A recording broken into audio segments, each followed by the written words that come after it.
So I was scrolling through X a little bit earlier today and came across some discussion on Rashan Gary and some of his snap counts, which I found interesting. I think when you look at the Packers this past year, they did like to sub guys in and out a lot on the defensive line to keep them, fresh and healthy, which is understandable. But let me just take a look at this here. First off, we have from Wendell Ferreira says top 2 edge snap count.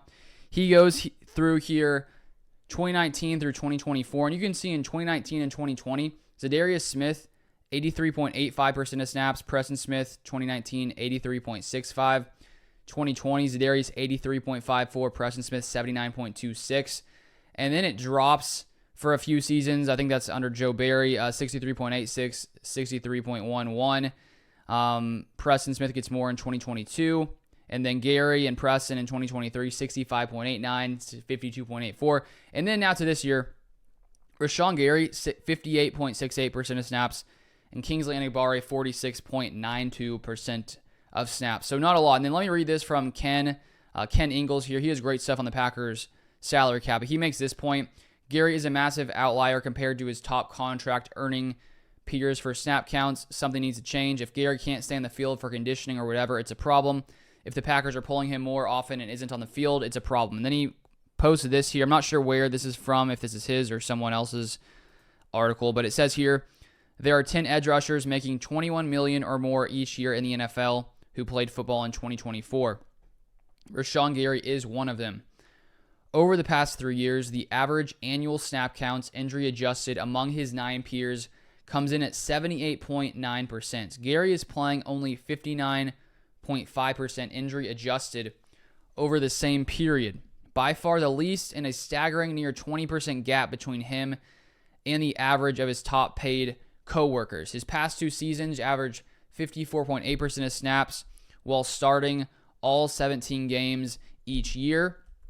And then he finished it off here. The Packers are paying Rashan Gary a lot of money to watch football from the sideline. He needs to improve his something there. So that is pretty fascinating because I hadn't seen those numbers when it comes to compared to the top 10 other guys making, 21 million or more each year. 20% less snap count compared to those guys.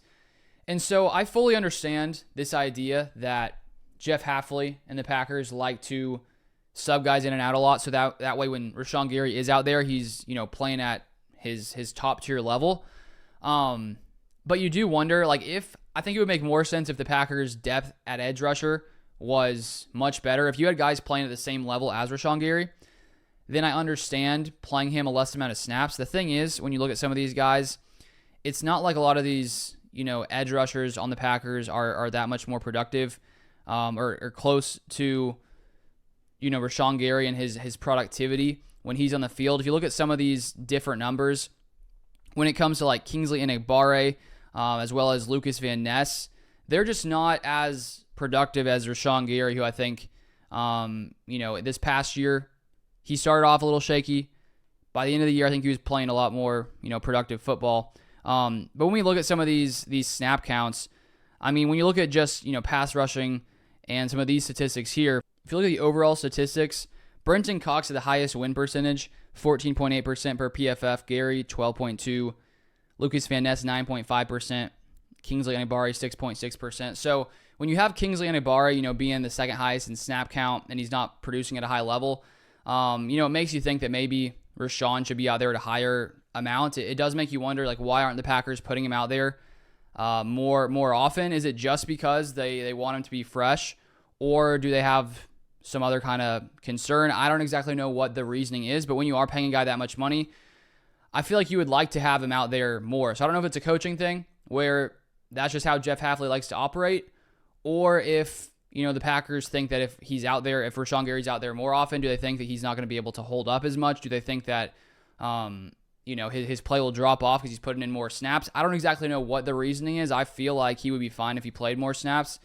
So that's something I think the Packers need to look at going forward because, as I said, if you had a lot of depth at edge and you had other guys playing at his level, I guess Brenton Cox has in his small amount of snaps, but I think that, when you have your best players, you should play them at a higher rate than, 58 or 59% for Rashan Gary. So just something interesting to note and watch going forward. And we'll see if the Packers, deploy a similar thing next season. I'll be curious to hear what you guys think about maybe why this is taking place. But if you want more Packers content, feel free to subscribe, and I'll see you guys next time.